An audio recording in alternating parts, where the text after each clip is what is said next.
With that being said, we need to keep people away from the scene. We still have a bunch of people trying to sneak in, going around barricades.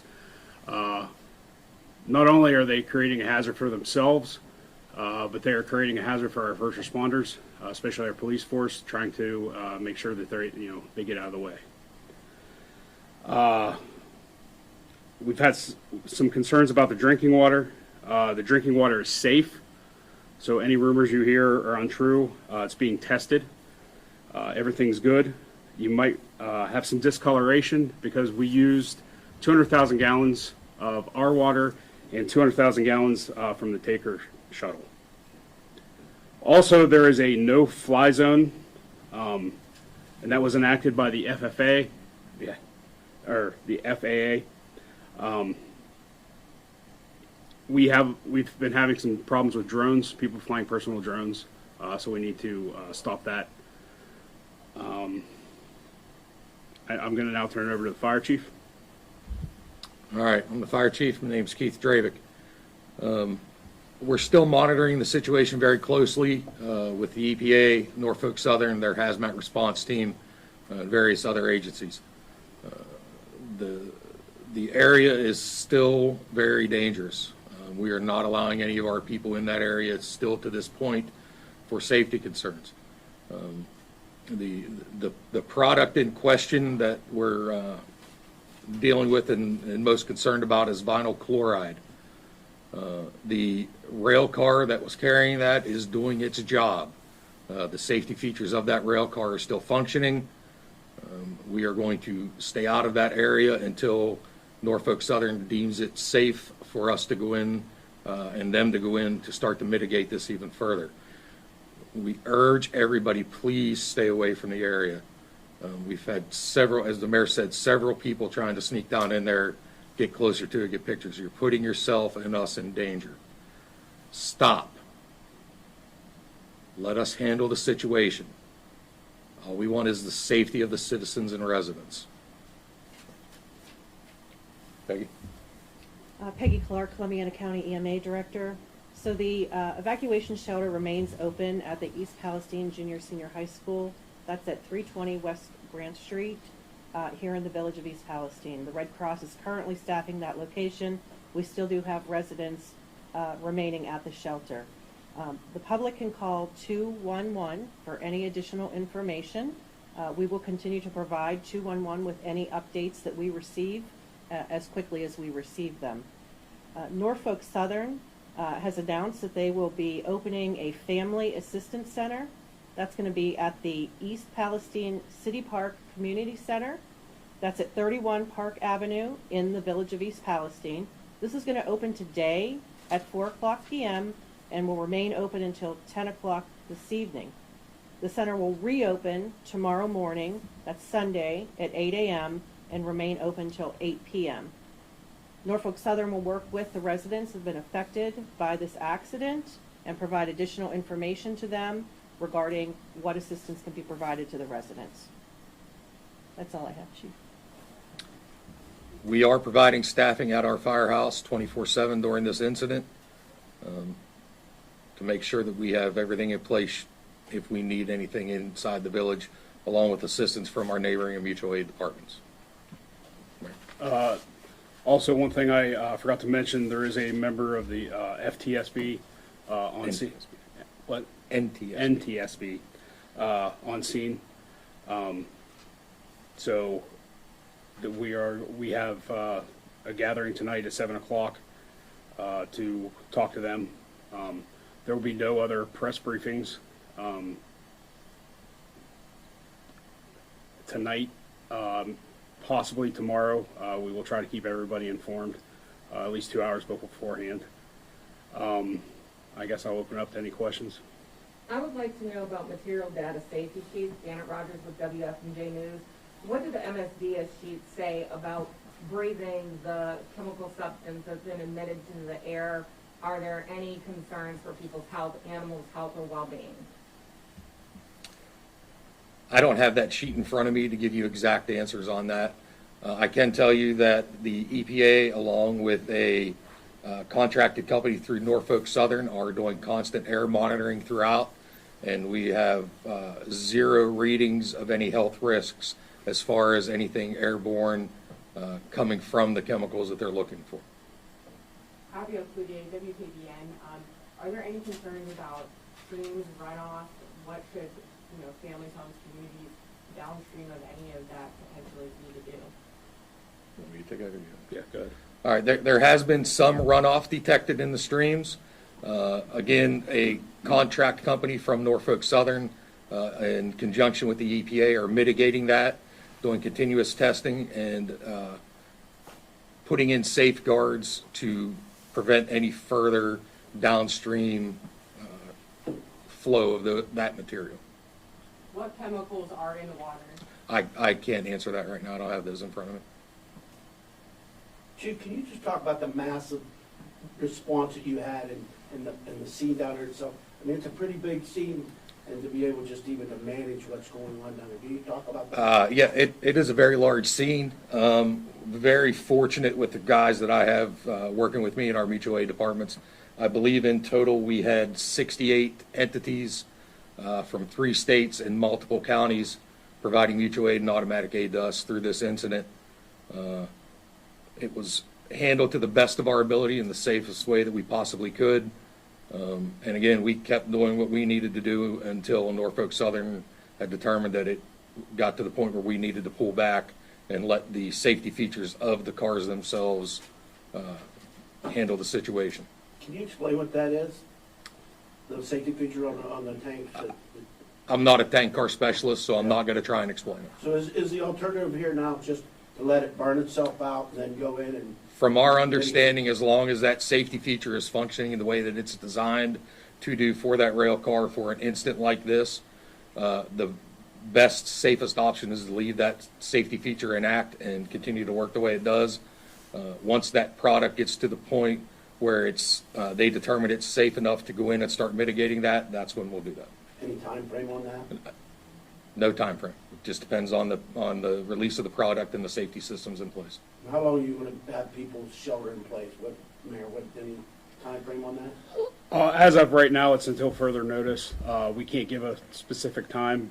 We have to let the train car do its thing, and once it's done, then we can hopefully go in and get everything put out, and then we have to work with the EPA, work with Norfolk Southern, and figure out when the best time is to let people come back to their homes. Has Norfolk Southern taken any responsibility? Do they know what caused the crash? Are there any injuries, and what type of assistance and help will they be offering people at the center, the family centers? As of right now, it's still under investigation, so nobody knows what's going on. We have to. It's not safe to put anybody in there to put out the fire, so they can't start investigating that. As far as what's going to be happening up there, did they discuss more of that with you? Yeah, they will meet with the residents themselves and discuss whatever problems this event has caused each resident. It might be different for every person that might visit the Family Assistance Center, but Norfolk Southern will deal with those people one-on-one. Does this mean they'll be paying for hotel stays or staying somewhere? Or? I can't answer that question, ma'am. That would be up to Norfolk Southern what they choose to do with that. As far as injuries, there's been 0 injuries related to this incident that we're aware of. Also, 0 structures were involved in this incident. It appeared that there was maybe aerial surveillance going on over the site. Can you describe what they saw from up there? Just an entanglement of cars. Right now, it's still smoke, heavy smoke. One car was, I guess, venting would be the lack of the better term. So they're trying to get the best picture they can to find out what exactly is in the cars through the label on the side of the car. Would you characterize the fire as the same or worse, or is it lessened a little bit? It's definitely lessened a little bit as stuff starts to burn out, but I mean, there's definitely still fire and definitely a lot of smoke in the atmosphere. Just look outside. Have you guys seen the video of the train from the homeowner that appears to show the train starting to catch on fire about 4 miles outside of East Palestine? I have not. No. And will we be able to receive a list of the chemicals that were on the train and all the stuff that was on the train and the businesses involved? I would imagine once the NTSB comes in and with more of their people and starts that process, that'll be something that they'll release. Mr. Mayor, Chief, it's been an incredibly long day for you both, and I was just wondering, personally, how are you guys doing? I'm tired. I've been up since 5:30 the day before, but there's a very good team in there. We've created a very good group of people. Norfolk Southern has worked with us tremendously. They've helped us out, so I'm just tired. I want to go home and go to bed. When did their crews get here, Norfolk Southern, and how many persons do they have working on this scene to try to assist? As far as how many people, I can't quote. I don't know, have a number. Within a half hour, they were on the scene. Yeah, their initial response personnel were here within 30 minutes. Chief, you said it's kind of dangerous right now to get firemen out there to kind of assess it. Is there a benchmark that you're waiting for as far as when we see it's at this capacity we can kind of go in? Whenever the professionals from Norfolk Southern feel confident enough that that rail car in question reaches a point of safety that we can get in there and do a further assessment, we'll work in conjunction with them under their direction. They are the professionals. They deal with this stuff. That's their job. When they say it's time to go in and put the fire out, my guys are going to put the fire out. Any idea how long it takes when that plume is up for this vinyl chloride, which is sort of a carcinogenic, to dissipate? And you have no idea, like people are downwind or dark. I can't answer that, sir. I don't have that information in front of me. These families that have been evacuated from their homes and they can't be in their homes, there's evacuation order. Is it not important for them, and do they not have the right to know what was on that train, what they could potentially be breathing? I can only give you the information that I have available to give. And the one that we are concerned with at this point is the vinyl chloride. Are there any other chemicals that were on there, and if so, how many in different cars? I couldn't give you a total number of how many in different cars. Yes, there were other chemicals. Will you be seeking a list of those from Norfolk Southern? Yes. What is that other agency that would be able to give people that information? I would say Norfolk Southern, the EPA, or the NTSB. Will any of them be at one of these press conferences to answer questions? As of right now, I can't answer that. I don't know. So. And it seems like a lot of the questions everyone's asking are questions that they need to answer. So it would be helpful if they would be here. Did you guys have any idea that something of this volatile had been traveling through your community, maybe on a daily basis? Yeah. I mean, you guys probably trained for it, right? Yeah. About how many trains come through the village on a daily basis? I wouldn't even begin to guess. Yeah, It's one of the main thoroughfares. Okay. A lot of trains come through with a lot of different product on it. What about the adjoining businesses next to the track and where the fire is? Is there anything that's flammable there, anything of concern? Yeah, there are some products in some of those businesses that are of concern. That's why we took the measures we took to protect those businesses, which we successfully did. We had no internal damage or any product inside any of those businesses catch fire as a result of this. Will any of those businesses be compensated also for their loss of? Ma'am, I have no idea about compensation. We've said that 2 or 3 times already. With the frequency of how many trains do come through the town, you can recall the last time something like this has happened, whether it be a derailment of this scale or just a derailment in particular? The late 70s is the last time that I've heard of. I wasn't born yet, so it was the last time I heard. It took out, I think, 1 or 2 of the overhead bridges in town, and it was a train car of new cars. So there was new cars scattered everywhere. So. Where do you guys go from here? That's my last question. Where do you go from here? What's the process? The process is, as far as the village is concerned, is we have to let the professionals take care of this. We are by no means experts. They are. So they need to handle this. They need to tell us what to do, and we will do what they say to do. And then after that, the federal government will take over, and then it's their scene.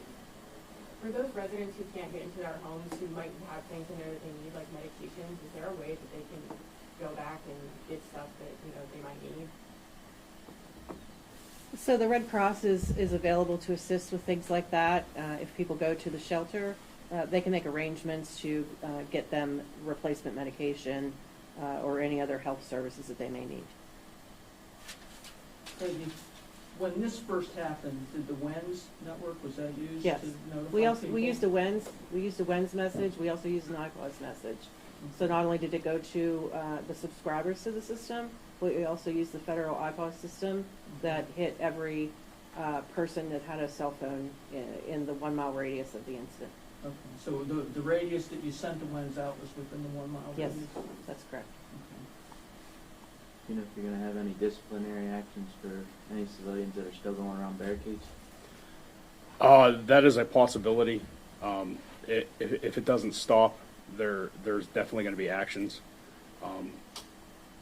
We don't want to have to go that route because the problem is if we just start arresting a bunch of people, we need the officers in town protecting our citizens. Not, I've noticed a lot of cars coming from Pennsylvania, even over. It seems like it's not our residents. Which I'm not saying our residents aren't, but it seems like a lot of Pennsylvania residents are coming over here, and we just need everybody just to stay where they're at and just please stay out of East Palestine until we get this under control. How many people live in East Palestine? 48 to 4,900. I can't tell you the exact number right now. And how many are evacuated? We're estimating anywhere between 1,500 and 2,000 is that's lived in those homes. Actually, an actual number, we don't have that. So, Roughly half. yeah. About how many businesses are affected that couldn't open up today? Rough estimate 10. Exact number I can't tell you because some are factories and I don't know if they had Saturday schedules. So. Can we get just the correct spelling? I know you guys said your names, but can we get the spelling of the names? Yeah, before we do that, I just have one more thing to say. Please stay out of East Palestine if you don't live here. Even if you do, if you're safe somewhere else, it's just a serious issue. Our police officers and our firefighters have more important things to do than tell people to leave the area. It was insane last night. I couldn't even get to the fire from my home, a mile away because, people were driving everywhere. It's a dangerous situation. That's why the evacuation notice is still, in place 1 mile around the scene. It's still a very volatile situation. It could turn in an instant, so please just stay out of town. So that's it. Do you have the names of the businesses that were near the scene that were affected?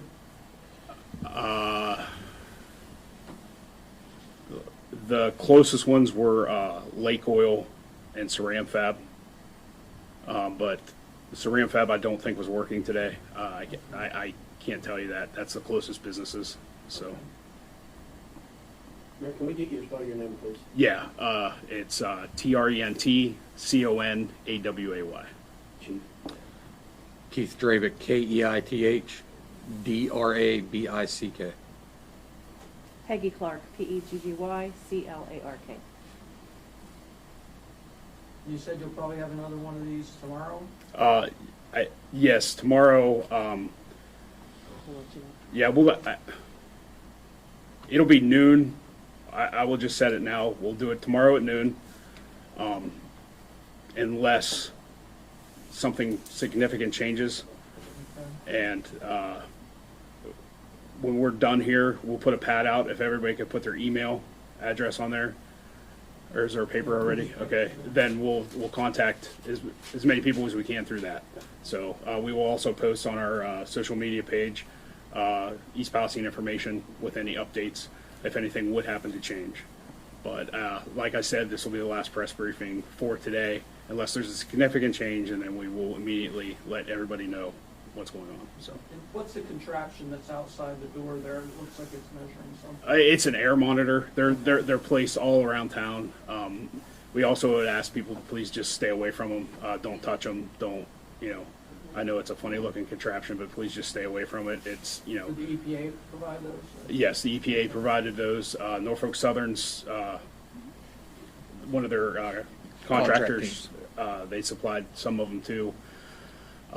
We have the Ohio EPA, the federal EPA, and Pennsylvania DEP. So everybody, and Norfolk Southern, everybody's working in conjunction to monitor the air. Okay, so they're just monitoring the quality. of the Yes, air. yes. And does the information from those machines go to some central site that they're monitoring? Yeah, everything gets downloaded. I think they have to go out and check them every so often. Some are automatically downloaded, and all that information is put into a system, and then that's when they get the results. And I also want to clarify that as of right now, the immediate area around the accident is the only place that they got any readings. There's no readings out in the town. The smell is because of the Product. product. So